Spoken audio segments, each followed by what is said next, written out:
અગથ્યો એના અદ્ભુત ફાયદાઓ વિશે જાણીશું. જુઓ, અગથ્યો, જેને ઇંગ્લિશમાં સેસ્બેનિયા ગ્રાન્ડિફ્લોરા પણ કહેવાય છે ને, એક એવું જાદુઈ ઝાડ છે જેના મૂળથી લઈને ફૂલ સુધીનો એક હિસ્સો આપણા શરીરની નાની મોટી બીમારીઓ માટે એકદમ રામબાણ ઇલાજ છે. તો પ્રથમ ચાલો આ વૃક્ષનો વિકાસ સમજીએ. જો એને પૂરતું પાણી મળી જાય ને તો તે 30 ફૂટ સુધી ઊંચું થઈ શકે છે, નહીતર બિચારું 2 થી 4 ફૂટ જેટલું જ રહે. આ વૃક્ષની સરખામણી તમે એક શૂટિંગ સ્ટાર એટલે કે ખરતા તારા સાથે કરી શકો છો. એનું આયુષ્ય માત્ર 7-8 વર્ષનું જ હોય છે, પણ એ એકદમ ફાસ્ટ ઉગે છે અને એના સુંદર સફેદ લાલ ફૂલો તમે શાક કે વડા બનાવીને ખાઈ પણ શકો છો.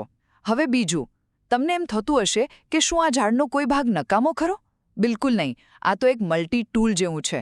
ટેનિનવાળી એની છાલ હોય, કડવા મધુર પાન, શીંગ, મૂળ કે પછી એનો લાલ ગુંદર, બધું જ એક ઔષધ છે.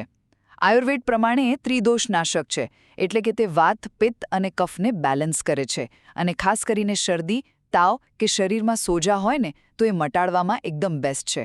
અને અંતે આ વૃક્ષના પ્રયોગો સાંભળીને તમે ચોંકી જશો. આ તો જાણે કુદરતની પોતાની જ એક ફાર્મસી છે. કોણે એવું વિચાર્યું હશે કે માત્ર આના પાન કે ફૂલના રસના 2-4 ટીપા નાકમાં નાખવાથી માઇગ્રેન એટલે કે આધાશીશી કે શરદી જેવી તકલીફ ગાયબ થઈ જાય? અરે એટલું જ નહીં, આના બીજનું ચૂર્ણ જો દૂધ સાથે લો ને તો યાદશક્તિ વધે છે અને પાનના રસમાં પકાવેલું ઘી ખાવાથી રતાંધણાપણું પણ દૂર થઈ શકે છે.